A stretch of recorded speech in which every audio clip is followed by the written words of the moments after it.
Black అయిపోయింది, full black అయిపోయింది sir. 60 మంది లాగా చాలా మంది ఉన్నాం, చాలా మంది సెపరేట్ అయిపోయారు. డైవర్ట్ చేస్తారు సార్. అటు వెళ్తే 500 రూపీస్ ని డోనర్స్ ని పంపిస్తారు మేడం అని చెప్పి డైవర్ట్ చేశారు సార్. అక్కడికి వెళ్తే పోలీసులు వదలలేదు సార్. మళ్ళీ అంత దూరం వెళ్ళి మళ్ళీ వచ్చాం సార్. 3 లక్షల వరకు వెళ్ళిపోయాం సార్. వెళ్ళి మళ్ళీ వచ్చినప్పుడు మా పరిస్థితి ఏంటి? మేమే ఫ్రీగా వెళ్ళట్లేదు, 500 రూపీస్ టికెట్స్ తీసుకుని వెళ్తున్నాం. మేము పొద్దున్న నుంచి వచ్చాం సార్, ఒక్కొక్క ఏరియా నుంచి వచ్చాం సార్. ఓన్లీ విఐపీస్ కోసమే దర్శనం, వాళ్ళ కార్స్ అలో చేయడం కోసమే దర్శనం, వాళ్ళ కార్స్ అలో చేయడం కోసమే దర్శనం.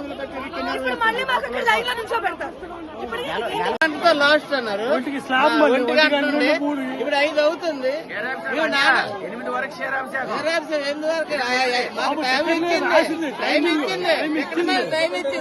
స్లాట్ ఇచ్చిన 500 టికెట్ అతి పైసలు లేదు, ఎక్కడ ఉందో తెలియదు. ఇది ఫ్రీ టికెట్, ఫ్రీ దర్శనం తెలియదు, 300 తెలియదు, 500 తెలియదు. 100 రూపాయల టికెట్ లో 500 పంపించారంటే అంతకన్నా కాదు రేట్లు. పోలీసు వ్యవస్థ చేస్తే ఏం చేయాలి?